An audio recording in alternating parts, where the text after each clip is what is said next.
Wonderland time. Are we nearing the end, specifically with wMEMO, where, as we know, majority of the liquidity has been shifted over to wMEMO in regards to pretty much the value of the Wonderland project.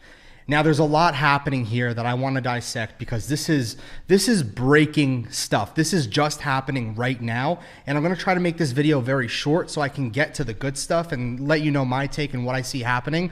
Right now, there's no real clear information because it's still too fresh. So I'm going to keep you guys updated on my Twitter. If you just literally go follow me on Twitter, it's @DaSilvaShadow.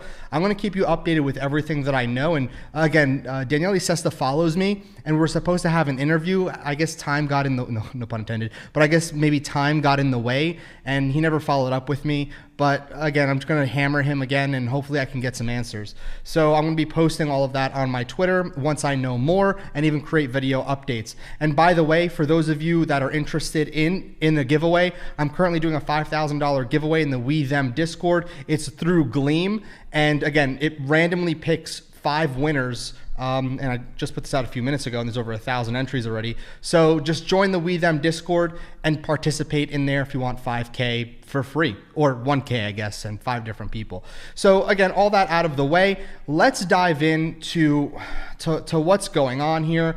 And I'm going to dive into these particular addresses, these two in general, because this is Sifu and this is Sesta's address, and these are the liquidations. However, first thing is first, let's actually take a look at what recently transpired. This is 10 minutes into the hour, and we can see, wow, we can see a massive, massive dump of about 47% from the hourly candle just about 2 hours ago or so.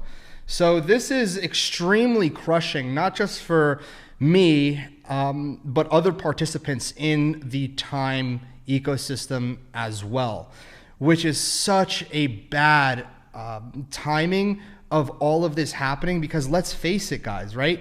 I'm going to go to the daily when everything was when everything was moved over to wMEMO. We got that announcement and we were looking at, 140K. It's like 2 or 3 days after it was launched, but everybody really started paying attention around here in the beginning of January. So I'm going to just take it around, I would say 100,000, 105,000. And I want to really trace down to where we are now and where I actually see us potentially going. And then I'm going to talk about buyback because this is important. So we're down 79.77% at the time of recording this since January 15th, and it's currently January 25th. So 10 days, we're down 80%, and that doesn't even include time. We're getting crushed. And by the way, for everybody on Twitter who's like, Dan, you said Sesta was a genius, yada yada. Yes, I still believe in Sesta. I definitely still think he's very, very smart. However, being humans, we do make mistakes, and I just can't defend him at this point right now until there's official announcements. And I'm sorry for those of you who followed me, and as you know, I put in multiple thousands of dollars, around 88K again. But I didn't foresee an 80% dip. Yeah, that I just couldn't. So I apologize. And for those of you that are angry at me for not my actions that I can't control, I apologize. I'm trying to do my best out here and learning with you guys. But I digress. What's really concerning to me is 2 things. Okay, so look at the price of wMEMO right now. Okay, we're sitting at around $22,000. Now, we all are looking and questioning the buyback. So backing per wMEMO is $45,312. We are at $22,000. This is half. This is more than half of what the buyback is. Actually, it's a little bit more than half of what the buyback is supposed to be. However, the buyback needs to be initiated manually by the treasurer, Sifu, or obviously Sesta can step in as well. Right now, there's radio silence. So if we just go and just take a look at Sifu and Daniele Sesta as well, and by no means, don't think I'm like bashing on Sesta or Sifu or Wonderland project.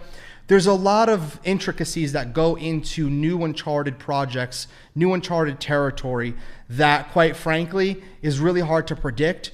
But one of the reasons why I'm a little upset is not only the fact that I truly do believe in Sesta, and I still do, but I've lost a little bit of faith of integrity in regards to if he's actually, and the Wonderland team is actually looking for our best interests, and I'll explain why in just a second.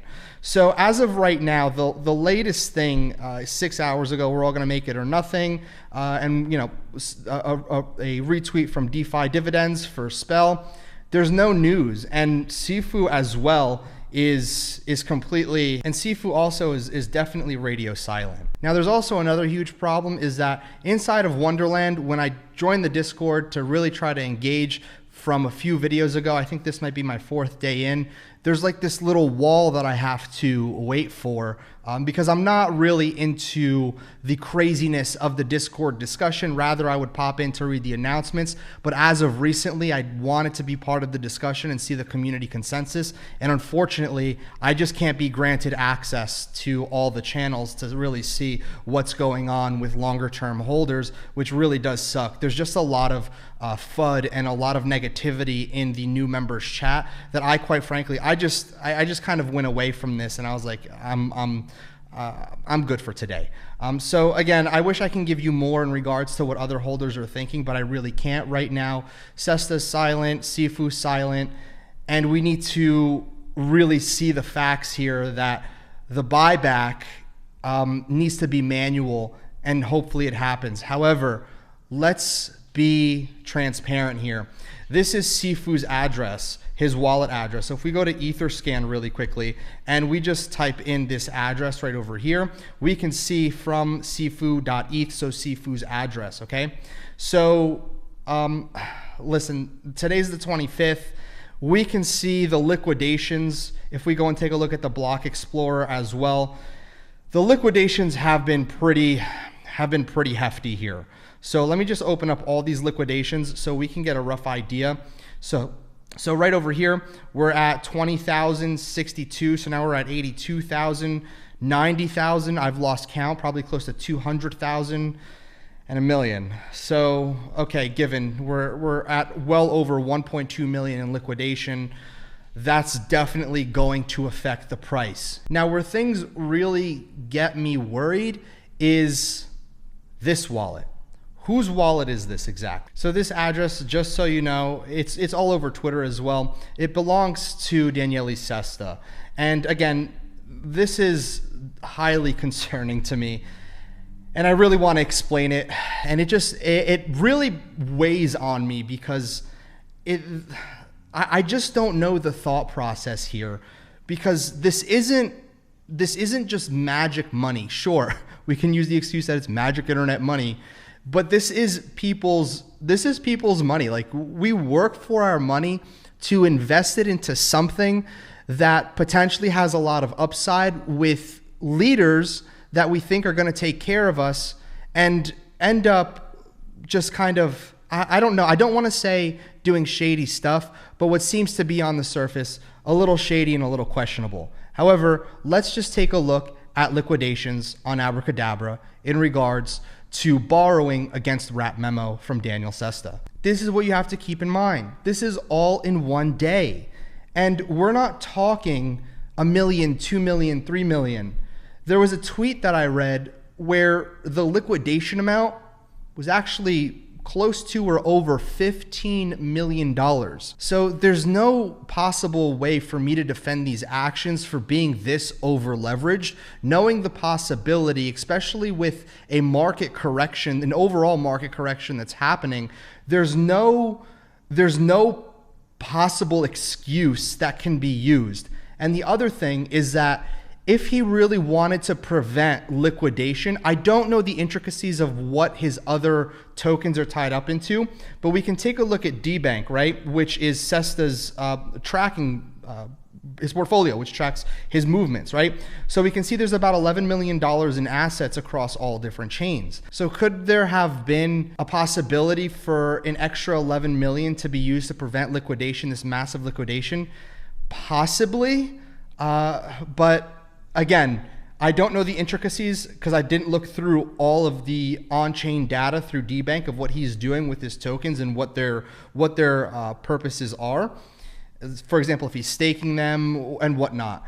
But what I will say is that the amount of over leverage that was being used here, the amount that he over leveraged himself is it's very concerning. It's extremely concerning. It's not just that. These liquidations tremendously affect the entire protocol, which also removes that trust aura that Sesta had. And I could tell you right now that no matter what, I'm a frog. I'm part of Frog Nation. There's now a shadow of doubt that's in people's minds. So there's really nothing more that I can say. I wanted to make this quick update. I actually had another video that I was planning, but I think that this needed to be addressed first and foremost. Now for the final question, where do I foresee this going? I don't know. I really can't answer this. I simply don't, first off, I don't want to give a prediction right now because of how volatile this is. And second, I don't want to give a prediction because there's nothing to be talked about and there's nothing being said about the actual admins, the people running Wonderland. So I'm in the dark as much as everybody else is until we get an update. And I think it's going to be a very well articulated update saying, guys, don't worry, because we're going to implement this. And I'm fearful that there's going to try to be a Band-Aid rather than coming up with a viable solution. Meaning it'll be something like, hey, we're going to create this new protocol or open up new minting pools so more liquidity can come back in, providing enough money in the treasury to basically initiate a lot more buybacks just in case. So we revert back to the beginning. I'm just afraid of a Band-Aid and not a real solution. Because again, my money is tied up into this as well. We're all down, let's face it, right? We're all down and there's nothing we can do except sell at a loss or ride this boat together. So I'm sorry for everybody that is in the same position I am. I guess we're gonna have to wait this out and see. And I really hope that this didn't affect a lot of you tremendously. And this is one of the biggest reasons why I say, please don't put what you're not willing to lose into these highly speculative plays. Please, I literally, before I even made this video, I was sitting here just like reflecting, just thinking about, man, those people that I didn't tell anybody to invest, but individuals that might have invested because of videos that I've made. And that's, it's kind of a hard pill to swallow, because I don't want to be the reason that somebody is struggling. But at the end of the day, I'm in the same position. And I'm just trying to give the knowledge that I know, and I'm sorry for anybody if you listen to me. And I do want to, take some responsibility on myself for that, even though I know I can't control anybody else's actions. But for here on out, I don't want to make this too long and drawn out. If you want the 5K giveaway, it's in the WeThem chat. Go look at the whisper section. And I hope you subscribe. Hopefully stay a subscriber. Hopefully you don't hate me. But you can tweet at me your thoughts. Let me know, and I'll make an update and let everybody know what's going on as I figure it out as well. See you guys.